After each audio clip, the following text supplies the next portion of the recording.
there is a fifth dimension beyond that which is known to man.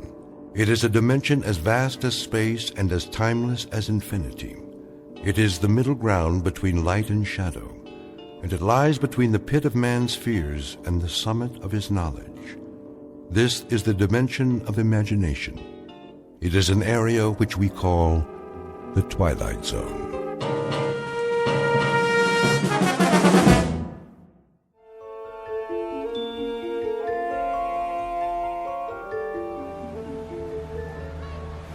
You're gonna do good today, Lew. I can tell. Yeah? How can you tell, Tommy? 'Cause you're the best salesman there is. Well, maybe I used to be. You are, Lew. You always have such neat stuff. Oh, yeah, I got everything. A little bit of this, a little bit of that. Something for everybody. Help me set up the table, will you, Tommy? Sure. There we go.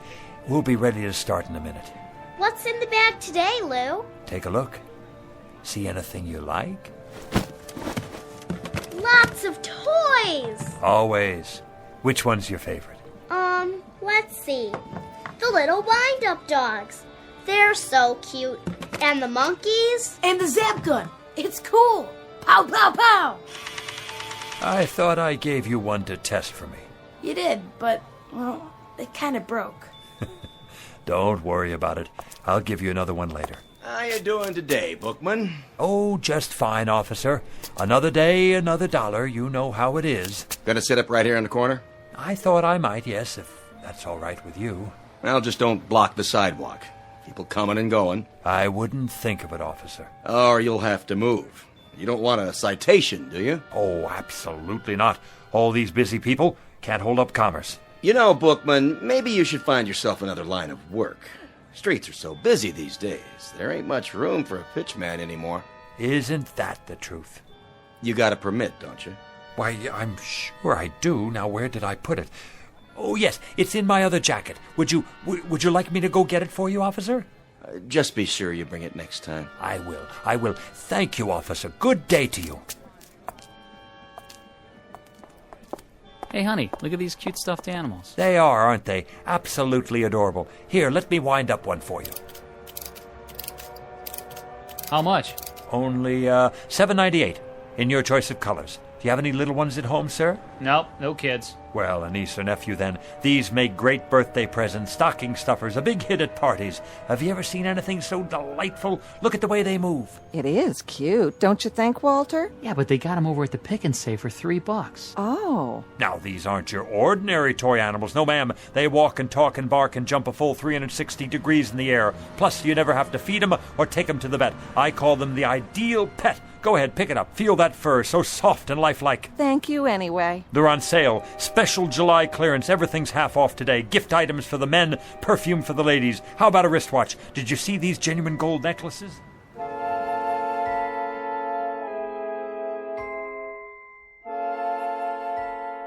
Street scene. Summer. The present. Man on a sidewalk. Age 60-ish. Occupation pitchman. Name Lew Bookman. A regular fixture for the summer, the kind you pass by every day and don't pay much attention to anymore.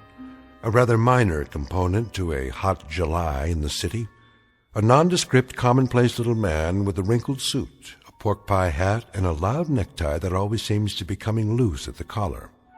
A man whose life is a treadmill built out of sidewalks and street corners everywhere. Lew Bookman, a walking rebuttal to the American dream, which states that success can be carved, gouged, or grubbed out of the landscape no matter where you are, whether it be log cabins or tenement buildings. Because Lew Bookman has not even a nodding acquaintance with success, and his dreams only extend from the curb to where the sidewalk ends. But in just a moment, Lew Bookman will have something to occupy his time which transcends both success and failure. He'll have to concern himself with survival. As of 3 o'clock this hot afternoon, Mr. Bookman will be stalked by his toughest customer to date, a man in a black suit who's out to close a deal of his own and who won't take no for an answer. In the Twilight Zone. And now, back to our story from the Twilight Zone. One for the Angels, starring Ed Begley Jr., with Stacy Keach as your narrator.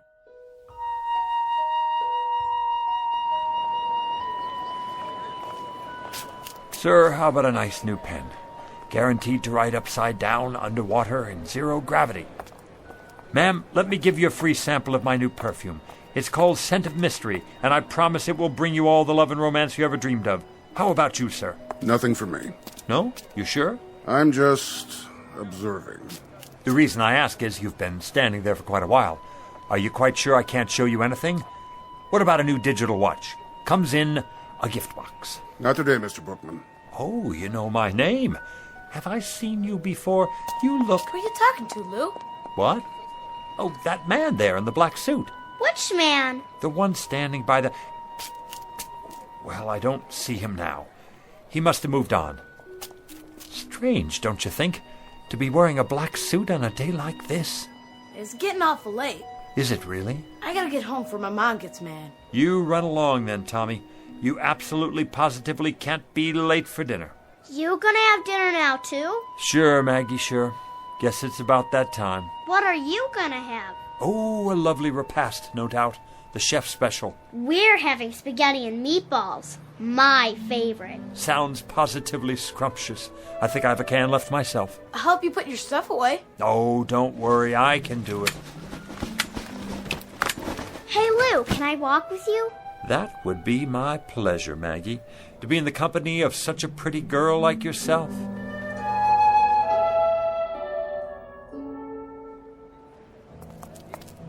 Hey, Lou! Hey, it's Lou! Lou! What's going on, Lou? Hey, wanna play with us, Mr. Bookman? Come on! I'd love to, children, but I must get home to my plants. Delicate creatures, you know. Your plants? My wisterias. They've been cooped up in this heat all day. Oh, so what? Show us some toys. And magic tricks! I don't have much magic left. And the zap gun. I want to see the fuzzy doggies. Carrie, is that a new bathing suit? Yeah.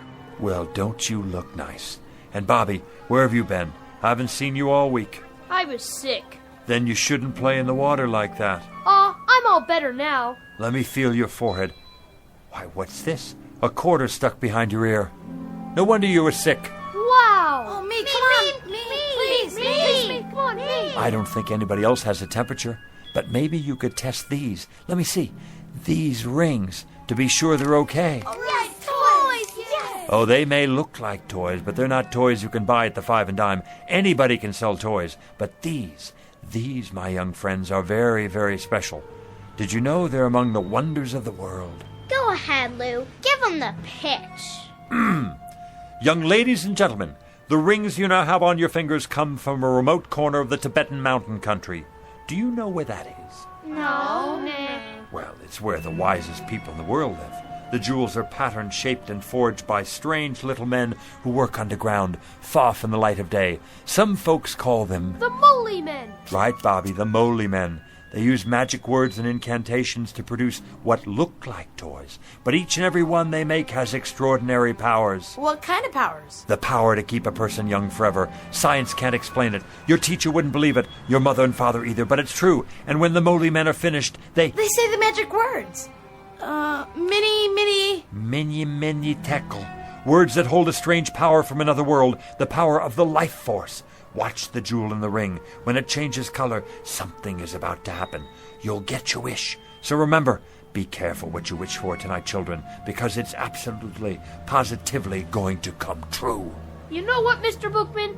You're my best friend. No, he's not, Bobby. He's my best friend. See you later, children, for the Bookman ice cream cone and social hour after dinner. Same time, same place. Don't forget now. We won't. Come on, Lou. I gotta go home.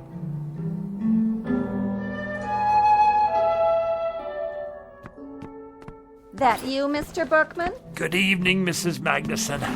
Hiya, Lou. Need a hand? That's all right, Mr. Stolberg.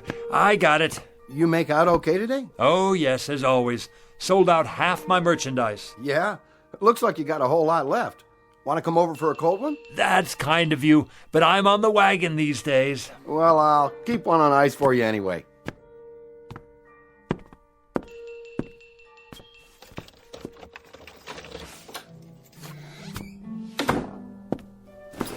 Hello, my beautiful wisterias. And how have all you been today?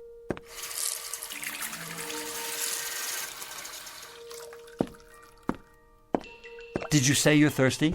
I'll bet you are. Here, have a drink of water on me. Not too much now. Mr. Bookman? Oh, you could give a man a heart attack sitting there like that. I didn't mean to startle you. Say, how did you get in my apartment? I let myself in. But you couldn't. I keep it locked. You are Louis J. Bookman, aren't you? That's right. Something I can show you? I don't think so. Something in, let me see, collar stays maybe, or neckties. You look like a man who needs a new tie. Something brighter than the one you're wearing. Mr. Bookman, I'm not here to buy anything. Then what in the world do you want? Let's get down to business, shall we? Yes, here it is. Louis J. Bookman, age 69, right? 70 in September. Well, I must say you don't look it. Nice of you to say so, young man. I try to keep busy. Occupation pitchman, correct? Are you a census taker? If you are, let me sit down. I hope this doesn't take too long. Not exactly. Born in New York City? That's right.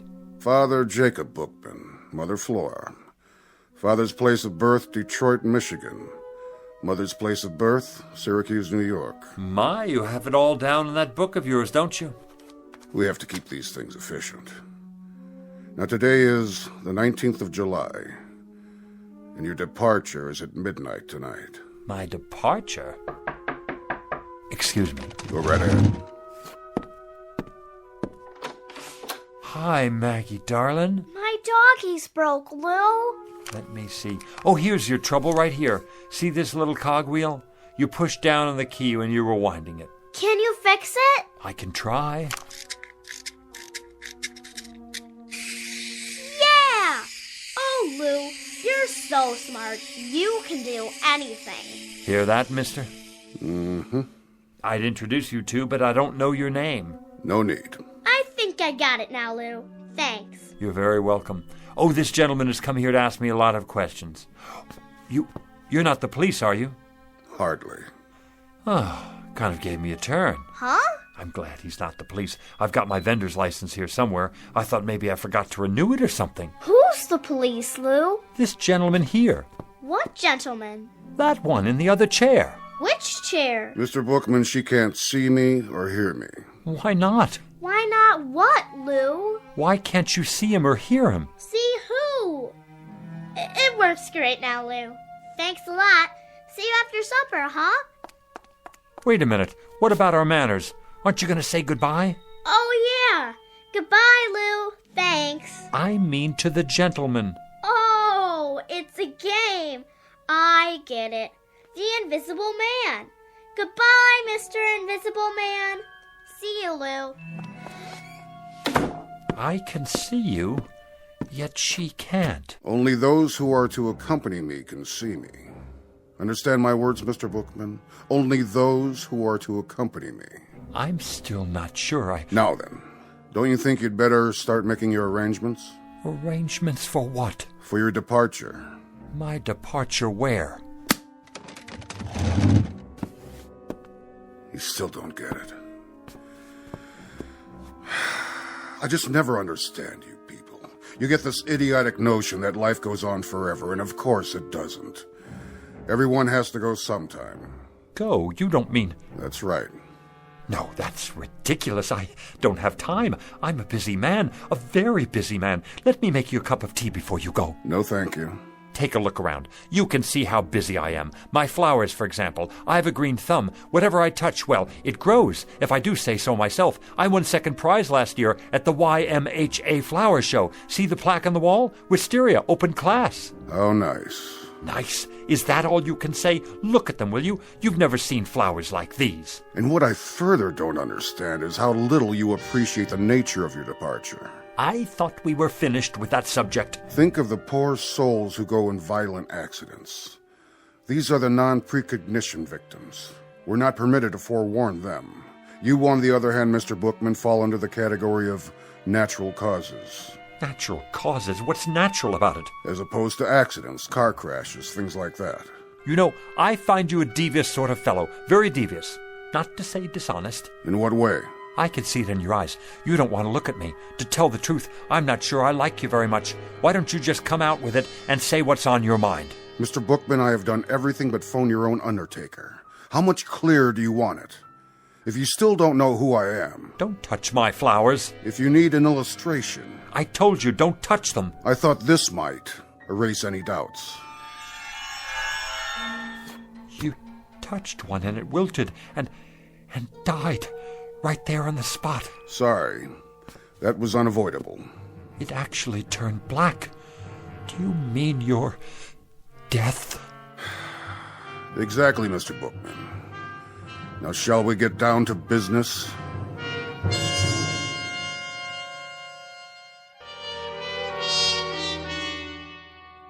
Time of departure is midnight tonight. I trust that will suit you. Did you say tonight? The preordination is for death during a nap. I presume this, too, will meet with your approval. What if it doesn't? You'll find this a relatively simple and painless and barely noticeable... Please, I don't want to go. They never do. But I can't go yet. For one thing, there's nothing wrong with me. I'm a healthy man. Outside of a cold last winter and an infected splinter, I don't think I've been sick a day in the past 20 years. Be that as it may. The departure time is set for midnight, and at precisely midnight, it will be. Don't I have anything to say about that? Not as such. We are, however, required to consider appeals. What kind of appeals? There are 3 categories. So I need to fill out a form, right? Give me one and I'll start right in on it. No forms. We listen to what you have to say up to a point, but frankly... What are the categories again? Frankly, Mr. Bookman, I must tell you that I see very little here in the way of an extenuating circumstance. In any event, there are 3 major categories of appeals. One is hardship cases. What kind of hardship? Do you have a wife or family who might suffer your demise beyond a reasonable degree? No. No family. Second category is priority cases.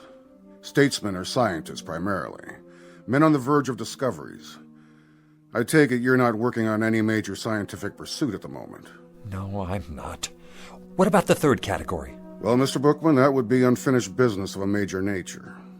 I don't know how major this would seem to anyone else. Go on. But I've never made a truly successful pitch. A sales pitch? Oh, surely you must have many times over if that's your profession. Yes, it's what I do, and I've managed to get by after a fashion. But I never hit it just right, you know? I'm not sure The man I learned from back in the Carney, he had it. He could sell igloos to the Eskimos. But what I'm talking is a big pitch. One where it finally all comes together and the words just flow off my tongue. Not just any words either. Something I believe in. Something so good that people won't have a choice. They'll have to listen. A pitch so big the sky will open up. A pitch for the angels. I guess that wouldn't mean much to you. But it would mean a great deal to me. It would mean that I could have one moment in my whole life when I was successful at something. Just one moment when the children would be able to be proud of me. The children? I've always had rather a fondness for children. That's in the record. Then you know how I feel. Not precisely, but... The problem here, Mr. Bookman, is that you'd require a delay until... Until I could make a pitch. The kind of pitch I told you about. One for the angels. That's right. I'm terribly sorry, Mr. Bookman. You see, these categories are fairly specific and... I see. And when reference is made to unfinished business of a major nature, well, the only interpretation to be made here is simply that... That my business isn't major enough. That's not quite the way we look at it. That I'm not, then. What other way is there to look at it? What I mean is that, unfortunately, Mr. Bookman, the ability to achieve success in a given professional venture is hardly of a significant... I get it. You don't have to spell it out. I'm small potatoes. And who cares what happens to a potato? They're nothing special.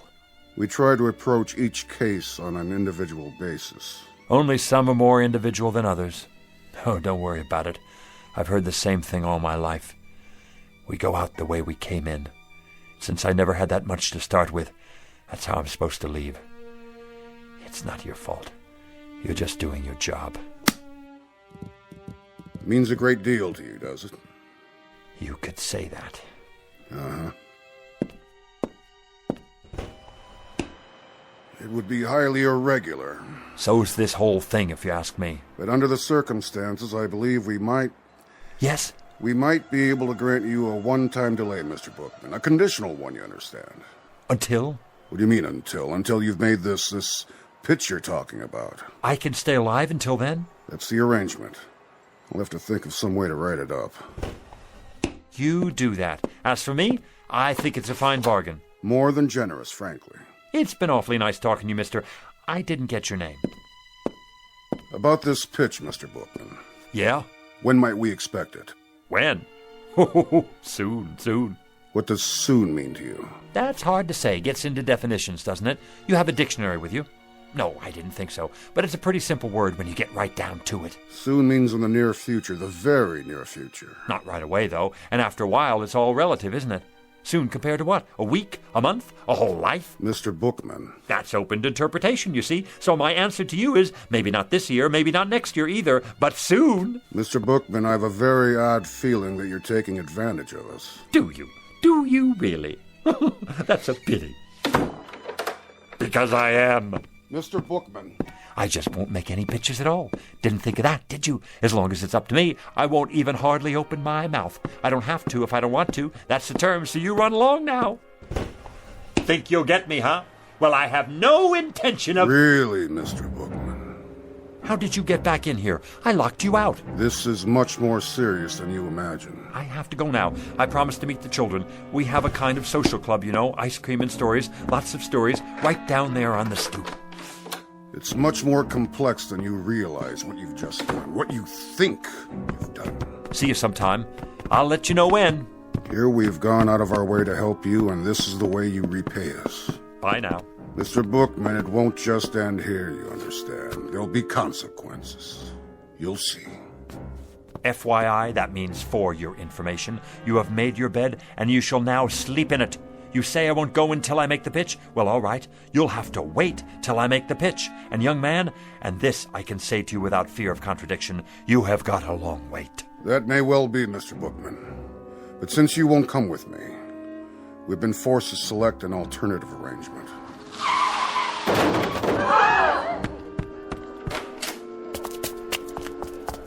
What happened? He didn't even stop. Ran right out. Not his fault. I swear I didn't even see her. She just jumped off the curb. I didn't have a chance to hit the brakes. Has someone called a doctor? Who got... Oh, no! Maggie! I swear to you, I never had a chance to stop. Call an ambulance. You're gonna be all right, Maggie, darling.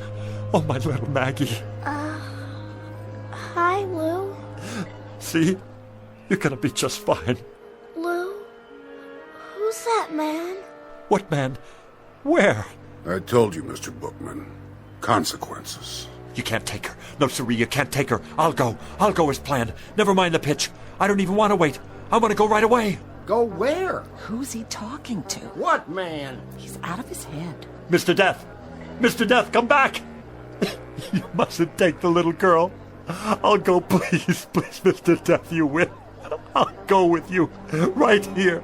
Right now.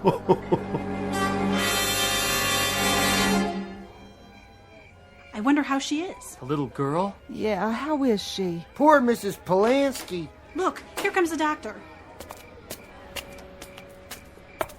How is she, Doc? I don't know. What do you mean you don't know? She's a mighty sick little girl. Brave, too. Shouldn't she be in a hospital? That's just it. There's no particular trauma. In fact, there's hardly a mark on her, except where she fell and scraped her knee. Then what is it? Something's going on with her. Her fighting spirit, as it were. That's not a medical term, of course. But I think we'll know in a few more hours.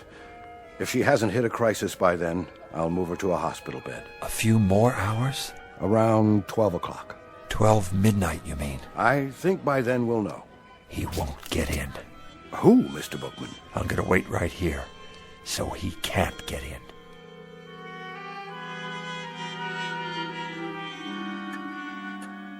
Come to bed, Mrs. Polanski. I can't. I have to take care of my baby. There's nothing you can do. That's what the doctor said. She just needs rest. I can't sleep. How could I? Lou? Where are you, Lou? Is that Mr. Bookman she's dreaming about? Such a nice man. He's like a grandfather to her. But he can't help her now. My precious little Maggie. Oh, help me, please.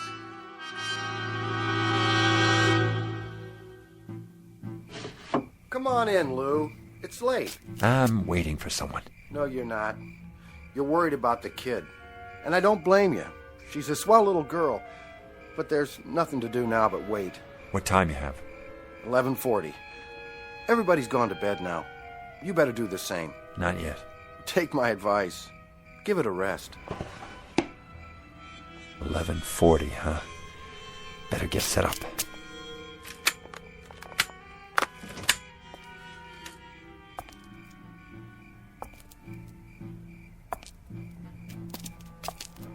Who's there?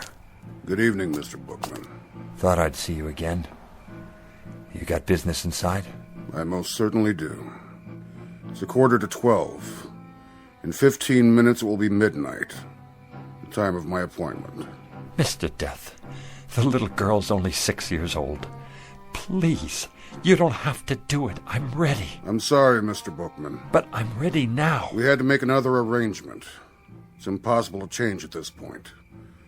She's to come with me. So you see, I must be in there at midnight. And if you're not in there by midnight? That would be pretty much unheard of. If I didn't get there at precisely 12 a.m., then the whole timetable would be upset. Oh, my, no. It's unheard of. Nice pocket watch you have there. But have you thought about digital technology? A wristwatch? It's more efficient, if you ever need a good one. What are you doing, Mr. Bookman? What am I doing? Oh, nothing. Just setting up a pitch is all. At this time of night? Oh, I very often have a late-night sale. Very often. Not many customers out and about. They come, they show up. You're here, aren't you? Oh, yes, I'm here. But I'm afraid I'm not much of a customer. How do you know? Have you ever seen my stock? Now you take a tie like this one right here. Like what? Like this tie. Looks like a toy dog to me. Oh, excuse me. Here, this is what I meant. Now you take this tie. I already have several. Go on. What's it look like to you? It looks like a tie. Feel it. Mm-hmm. So? If you'll feast your eyes, my good man, on what is probably one of the most exciting inventions since atomic energy, a simulated silk so fabulous as to mystify even the ancient Chinese masters, not to mention the silkworms, a perfection of detail, an awesome attention to fit and finish, a piquant interweaving of gossamer softness, absolutely and positively the smoothest substance ever to embrace the human neck. If it's a synthetic, as you say... Come closer. I can't hear you. How did the manufacturer get it so soft? It's the thread, of course. The thread? I'll answer all your questions in just a moment, but first let me explain the applications of this magnificent invention.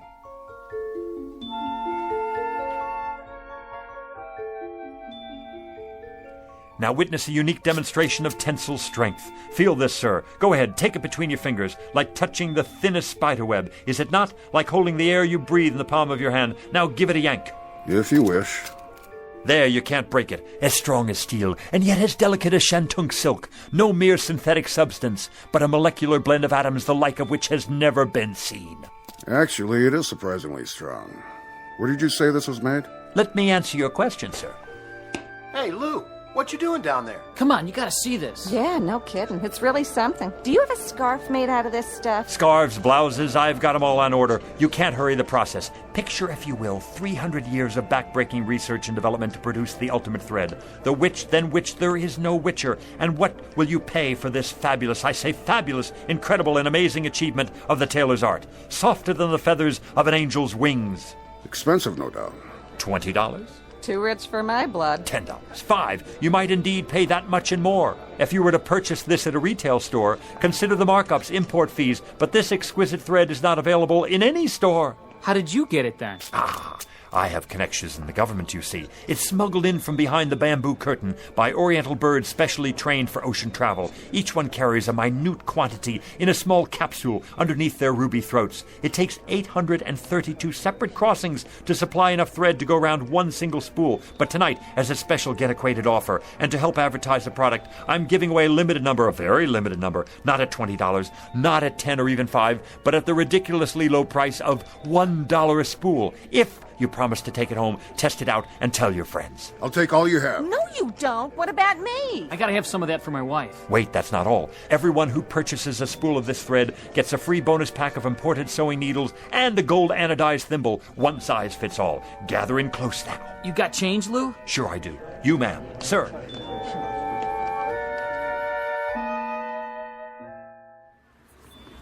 Yarn, simulated cashmere socks, the most marvelous plastic shoelaces that never wear out, a genuine static electricity filter, fits any car radio. I gotta go. No more cash. Me too, if I can carry all this stuff. Suntan oil, nose hair clippers, eczema powder, athlete's foot eradicator. I'm getting sleepy, Mr. Bookman. Good night, and thanks. Wait till I show my daughter what I got. How about you, sir? I have so many things now. I don't know how I'm going to bring it all back. One last item, especially for you, the pièce de résistance, an item never before offered in this or any other country. I can't imagine what else you could possibly show me. One live, guaranteed, genuine human manservant. How's that? For what I ask of you, sir, you receive a willing, capable, worldly, highly sophisticated, wonderfully loyal right-hand man to be used in any capacity you see fit. Say again? I don't... Louis J. Bookman at your service. The last model of his kind. He comes to you with an absolute guarantee. All parts interchangeable. A certificate of extended warranty. Eats little, sleeps little, rests only a fraction of the time. And there he is at your elbow, ready to do your bidding, at your beck and call whenever needed. Mr. Bookman, you are a persuasive man. I challenge any other store, industry or wholesale house to even come close to matching what I offer you here. Because, my dear man, I am offering you...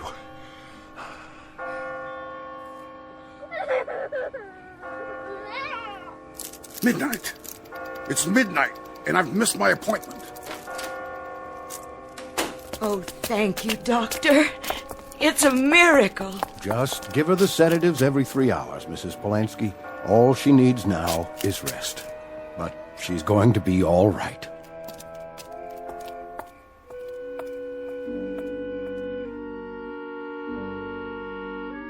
One minute past 12, Mr. Bookman, and you made me miss my appointment. Thank God. A most persuasive pitch, Mr. Bookman. An excellent pitch. It had to be to make me lose track like that. The best I've ever done. The kind of pitch I've always wanted to make. A big one. So big the sky would open up. A pitch for the angels. That's right. A pitch for the angels. I guess it's my time now. As per our original arrangement. Well, I'm ready. After you, Mr. Bookman. What is it? You'll excuse me for a minute. I forgot something. My folding table. You never know who might need something up there. It is up there. Up there, Mr. Bookman. No need to worry about that. You made it.